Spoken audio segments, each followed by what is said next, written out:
Hello दोस्तों, नमस्कार।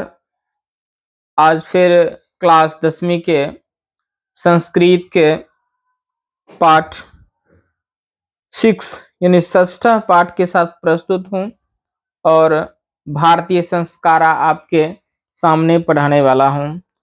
आप गौर से देखिएगा तो रोचक तरीके से आप सीख जाइएगा। मैं आपको गारंटी देता हूँ कि संस्कृत में अगर आप मेरे साथ रहते हैं तो इस बार मैट्रिक के फाइनल एग्जाम में संस्कृत में बहुत ही अच्छे नंबर से आप पास कीजिएगा। मैं पूरा सिखाने का प्रयास करूंगा, सिखाना ही ना, मैं पूरा सिखाऊंगा, ये मेरी गारंटी है। तो दोस्तों, लीजिए, आज भारतीय संस्कार पाठ हम बताने जा रहे हैं। गौर से देखिए और कहीं भी अगर प्रॉब्लम हो, समझ नहीं आए तो आप निश्चित रूप से कमेंट करें मुझे, मैं फिर से बताने का प्रयास करूंगा। होता क्या है, इसमें से ऑब्जेक्टिव टाइप का क्वेश्चन आता है,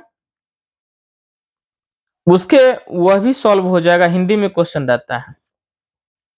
तो देखिए, षष्ठ पाठ यानी 6 पाठ भारतीय संस्कारा, भारतीय संस्कार।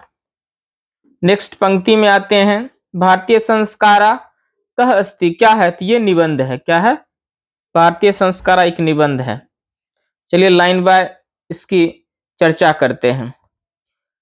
भारतीय संस्कृते अन्यतम विशिष्टम विद्यते यत् जीवने इह समय समय संस्काराः अनुष्ठिति भवन्ति। इसका अर्थ हुआ, भारतीय संस्कृति में भारतीय संस्कृति का अत्यधिक विशिष्टता है। अत्यधिक विशिष्टम विद्यते मतलब अत्यधिक विशिष्टता है कि यत् की जीवन में यह समय समय पर यह समय समय में संस्कार को अनुष्ठित होता रहता है। इस जीवन में समय समय पर संस्कारों का अनुष्ठान होते हैं। अद मीन्स होता है आज। अद संस्कार शब्दों सीमितो व्यंग रूप प्रयुज्यते। आज संस्कार शब्द सीमित व्यंग रूप से प्रयोग किए जाते हैं, किंतु संस्कृतेन रूप कर्णमिदम भारतस्य व्यक्तित्व रच्यते। किंतु संस्कृत के रूप में यह भारत के व्यक्तित्व की रचना करते हैं। विदेशे निवसंतो, विदेश में रहने वाले, भारतीय संस्कारान प्रति उन्मुख जिज्ञावश्च। विदेश में रहने वाले भारतीय संस्कारों के प्रति उन्मुख और जिज्ञावश है। कहने का अर्थ है कि जो लोग विदेश में रहते हैं वह भारतीय संस्कृति को अपना रहे हैं, लेकिन अपने यहाँ के जो लोग होते हैं वह संस्कृति को भूलते जा रहे हैं। लेकिन क्या संस्कृति है ये हम लोग जानेंगे। पाठे अस्मिन्, इस पाठ में तेषां संस्काराणां संक्षिप्तः परिचयो महत्व निरूपितः। इस पाठ में उसका ही उस संस्कार के संक्षिप्त परिचय के महत्व को निरूपित किया गया है, निरूपित किए गए हैं। चलिए देखते हैं नेक्स्ट। भारतीय जीवने प्राचीन कालतः संस्कारा महत्व धार्यन्। भारतीय जीवन में प्राचीन काल से संस्कारों का महत्व धारण किया हुआ है। प्राचीन संस्कृते विज्ञानम संस्कारेभ्यः ज्ञायते। प्राचीन संस्कृत के ज्ञान में संस्कारों को जानते हैं। अत्र ऋषि नाम कल्पनासित यत जीवनस्य सर्वेषु मुख अवसारेषु वेद मंत्रः पाठ। कहने का अर्थ यह है कि यहाँ ऋषियों ने कल्पना किए थे कि जीवन के सभी मुख्य अवसरों पर वेद और मंत्रों का पाठ होता है। वरिष्ठा नाम आशीर्वाद, वरिष्ठों के द्वारा आशीर्वाद होता है। होम, परिवार सदस्य नाम सम्मेलनम च भवेत्। होम होता है और परिवार के सदस्यों के साथ मिलजुल कर सम्मेलन करते हैं। कहने का अर्थ है, अगर कोई भी काम अगर हमारे परिवार में होता है तो वरिष्ठों को मतलब बड़े बुजुर्गों का हम आशीर्वाद लेते हैं, उनकी बातों को रखते हैं। एक छोटा सा शादी अगर का ही समारोह होता है तो गांव के जितने सदस्य होते हैं उनको बुलाकर हम लोग एक साथ बैठकर चर्चा करते हैं कि किस प्रकार से बाराती का स्वागत करना है, किस प्रकार से हम लोग जितने भी सदस्य आएंगे उनका कैसे स्वागत करेंगे। वह सब मिलकर करते हैं। उसी प्रकार परिवार के सदस्यों के द्वारा सम्मेलन के साथ होता है। ये भी संस्कार ही है। तत्सर्व संस्काराणाम मनुष्ठन्ते संभवन्ति, तब जाकर सभी संस्कार को अनुष्ठित होता है। एवं संस्कारा महत्व धार्यन्ते, और संस्कार महत्व को धारण करता है। किंच संस्कार मौलिक अर्थ, किंतु संस्कार का मौलिक अर्थ है परिमार्जन रूप गुणाधान रूपश्च नो विश्रमते। संस्कार के मौलिक अर्थ के परिमार्जन रूप और गुण धान को और रूप को कभी भुलाया नहीं जाता है। अतः संस्कारा मानवस्य कर्मशः परिमार्जने दोष नयने गुणाधाने च योगदानम कुर्वन्ति। इसलिए संस्कार मानव के कर्मशः परिमार्जन और दोष को दूर करता है और गुण को जो अपने अंदर लाता है, यह योगदान वे करते हैं। संस्काराः प्रायेण पंचविधा सन्ति। देखिए ये बहुत ही इंपॉर्टेंट क्वेश्चन है, याद रखिए, ये एग्जाम में आता ही है निश्चित रूप से। संस्कार के प्रायः 5 विधा है, मतलब संस्कार को 5 भाग में बांट दिया गया है। क्या क्या? जन्म पूर्वस्त्रय, 1 नंबर में है जन्म पूर्व 3।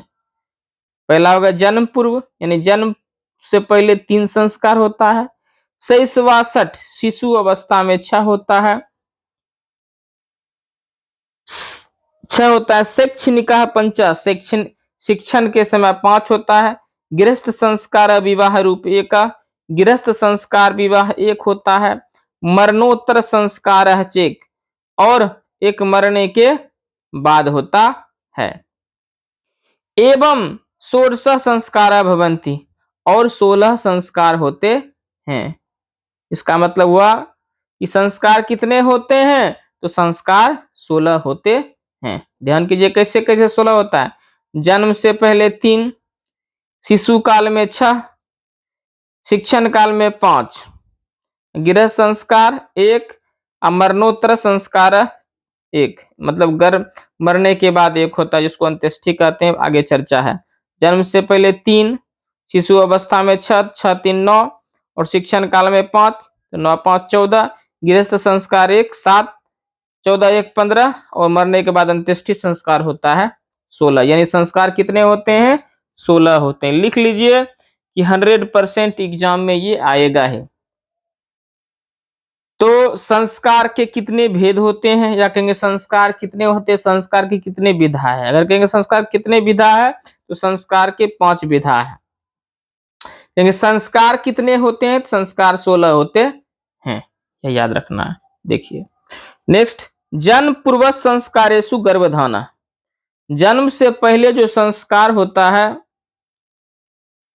गर्भाधान के समय होता है, मतलब जन्म से पहले गर्भाधान होता है।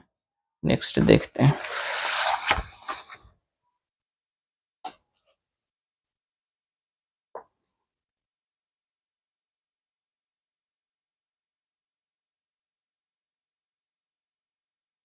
पुंसवन सीमांतोनयन चेति त्रयो भवन्ति। कहने का अर्थ है जन्म से पहले 3 होता है। एक होता है पुंसवन, सीमांतोनयन और गर्भाधान, ये 3 होते हैं। अत्र गर्भ रक्षा गर्भस्थ संस्कार रोपणम गर्भस्थस्य प्रसन्नता चेति प्रयोजनम कल्पनामस्ति। यहाँ गर्भ रक्षा होती है, गर्भस्थ के संस्कार रोपण होता है, गर्भतश्च प्रसन्नता चेति प्रयोजनम कल्पनामस्ति। मतलब जो गर्भवती महिलाएं होती है उनको हर हाल में खुश रखने के लिए आयोजन किया जाता है। शैशव संस्कारेषु जातकर्म, नामकरणम, निष्कर्मणम, अन्नप्राशनम, चूड़ाकर्म, कर्णवेधस्यति कर्मसु भवन्ति। अर्थात शैशव काल में, शैशव अवस्था में, शैशव संस्कार में जात कर्म होता है, अर्थात उसका जात किस जात का है वो पता चल जाता है। नामकरणम, अर्थात उस बच्चे का नाम लिख दिया जाता है, या नामकरण कर दिया जाता है, उसका नाम रखा जाता है। पहले बच्चा था उसका नाम कोई ना कोई सोनू मोनू जो नाम हो प्रकाश वह सब नाम हो जाता है।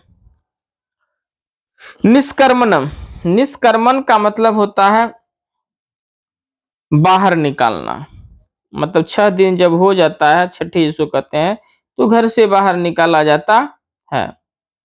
अन्नप्राशनम, ये भी संस्कार है। अन्नप्राशनम होता है जब बच्चे 6 महीना की हो जाती है तो पहले जब अनाज खाती है तो उसको अन्नप्राशनम कहा जाता है। चूड़ा कर्म, कर्ण वेधस्यति क्रमशो भवंती, कर्ण वेधस्यति मतलब ये भी संस्कार होता है। यह कैसा होता है, जब कोई इस लड़की जन्म लेता है तो कान में अगर छेद किया जाता है तो उसके बदले में उस संस्कार में क्या किया जाता है, उसकी मम्मी जो छेदने वाले होते हैं कान को उसको पैसा नहीं देकर बल्कि उसकी चाची या कोई अन्य व्यक्ति देते हैं, लेकिन उसकी मम्मी नहीं देती हैं, अर्थात यह भी एक संस्कार होता है। शिक्षा संस्कारेषु अक्षरारंभ, शिक्षा संस्कार में अक्षरारंभ होता है। उपनयनम वेदारंभ के शांत समापवर्तनेति संस्कार प्रकलिता, अर्थात शिक्षा संस्कार में सबसे पहले अक्षरों को सिखाया जाता है। कोई भी संस्कार जब कोई भी स्टार्ट करते हैं, शुरुआत करते हैं, तो अक्षर शुरू करते हैं। उपनयनम, उपनयनम होता है सबको दिखाया जाता है। नयन मतलब आंख होता है। क्लास में जाकर, वर्ग में जाकर, यानी पहले तो होता था क्या, गुरुकुल में होता था, सभी को मिलाया जाता था। वेदारंभ, जब वेद पढ़ना शुरू करते हैं उस टाइम भी होता है। केशांत समापवर्तन संस्कार भी होता है। अब देखिए इसमें डिटेल से बताया जाता है जो मैंने बताया था। अक्षरारंभे अक्षर लेखनम, अंक लेखनम च शिशु प्रारंभते, अक्षरारंभ में अक्षर लिखना और अंक लिखना बच्चे को सिखाया जाता है। उपनयनम संस्कार, संस्कारस अर्थ गुरुनाम शिष्यम स्वगृहे नयनम भवति। उपनयन संस्कार का अर्थ होता है गुरु शिष्यों को अपने घर को दिखाता है, वही कहिए उपनयनम संस्कार। गुरु के यहाँ जब कोई शिष्य आता है तब गुरु अपने घर को पूरा घुमाता है, दिखाता है। तत्र वहां शिष्य शिक्षा नियमान पालन अध्ययन करोति, तब जाकर शिष्य शिक्षक के शिक्षा के नियमों को पालन करके अध्ययन करता है। ते नियम ब्रह्मचर्य वर्ते समाविष्ट, समाविष्ट प्राचीन काले शिष्या ब्रह्मचारी इति कथ्यते स्म, अर्थात इस नियम से ब्रह्मचर्य का पालन करते थे, समाविष्ट होता था। कहने का अर्थ है जो छात्र होते थे पहले ब्रह्मचारी होता था। प्राचीन समय में शिष्य ब्रह्मचारी कहलाते थे। गुरु घर में ही शिष्यों को वेदों का आरंभ करवाया जाता था, करोति स्म। वेदारहम वेदारम वेदानाम महत्वम प्राचीन शिक्षा उत्कृष्ट मन्यते स्म, वेदों का महत्व प्राचीन शिक्षा से ही उत्कृष्ट माना जाता है। केशांत संस्कारे गुरु गृहे शिष्य प्रथमा क्षौर कर्म भवति स्म, केशांत संस्कार में गुरु के घर में ही शिष्यों को पहले क्षौर कर्म होता है, मतलब नख बाल काट दिया जाता है। अत्र गोदानम मुख्य कर्म, यहाँ गौदान भी एक मुख्य मेन कर्म होता है, मतलब गौ को दान दिया जाता है, मतलब गाय को दान दिया जाता है।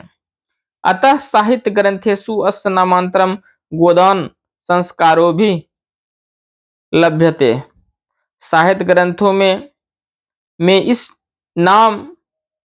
नामों में अंतर है, इसे गोदान संस्कार के नाम से जाना जाता है। समापवर्तन संस्कारोद्देश्यम शिष्य गुरु गृहात गृहस्थ जीवने प्रवेश, समापवर्तन संस्कार के उद्देश्य से शिष्य गुरु के घर से गृहस्थ जीवन में प्रवेश करते हैं, मतलब जब पढ़ने के लिए चले जाते हैं गुरु के यहाँ, तो गुरु जब पूरा पढ़ा लिखा देता है उसके बाद होता है समापवर्तन संस्कार, और वहां से उसको खत्म करके और तब जाकर गृहस्थ संस्कार में प्रवेश करता है। गृहस्थ संस्कार में क्या होगा, उसका विवाह हो जाता है। शिक्षावसाने गुरु शिष्यानाम उपरिदिश्यम गृहम प्रेष्यति, शिक्षा अवसर में गुरु शिष्यों को उपदेश देते हैं। क्या उपदेश देते हैं? उपदेशु प्रायः जीवनस्य धर्म प्रतिपादयन्ते। उपदेशों में प्रायः जीवन के धर्म के आचरण पर चलने के लिए प्रतिपादन किया जाता है। जैसे जैसे क्या? सत्यम वद, सत्य बोलिए, सत्य बोलो। धर्मचर्या, धर्म का आचरण कीजिए। स्वाध्याय जन्म प्रमदहि, अपना से खुद अध्ययन कीजिए। आप पढ़ने से प्रमाद मत करो, धर्म का पालन करो, ये होता है इत्यादि। लास्ट नहीं, लास्ट से एक पहले गृहस्थ जीवन में जब प्रवेश होता है तब विवाह संस्कार होता है। ये बहुत इंपॉर्टेंट है बोर्ड की दृष्टिकोण से। विवाह संस्कार पूर्वमेव मनुष्य वस्तुतः गृहस्थ जीवने प्रविशति। विवाह संस्कार के पहले ही मनुष्य वस्तुतः गृहस्थ जीवन में प्रवेश कर जाते हैं। विवाह पवित्र संस्कार मत, विवाह पवित्र संस्कार मत है, पवित्र संस्कार होता है। क्वेश्चन आता है विवाह कः अस्ति, तो विवाह पवित्र संस्कार अस्ति। विवाह अक्सर कोई कोई बच जाता, नहीं तो सबको विवाह होता है। वंश को वृद्धि के लिए विवाह संस्कार करना जरूरी हो जाता है। यत्र, जहां नाना विधानी कर्मकांडानी भवन्ति, अनेक प्रकार के विधाओं के कर्मकांड होते हैं।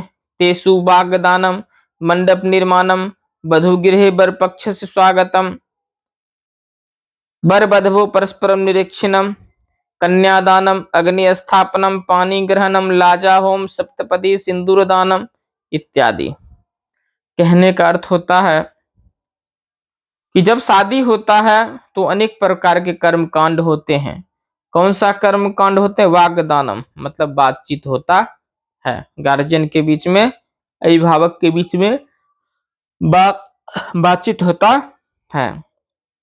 मंडप निर्माण होता है, सही बात है। शादी में क्या होता है? मंडप निर्माण होता है। वधू के गृह मतलब लड़की वाले के घर में वर पक्ष लड़के वाले का स्वागत होता है।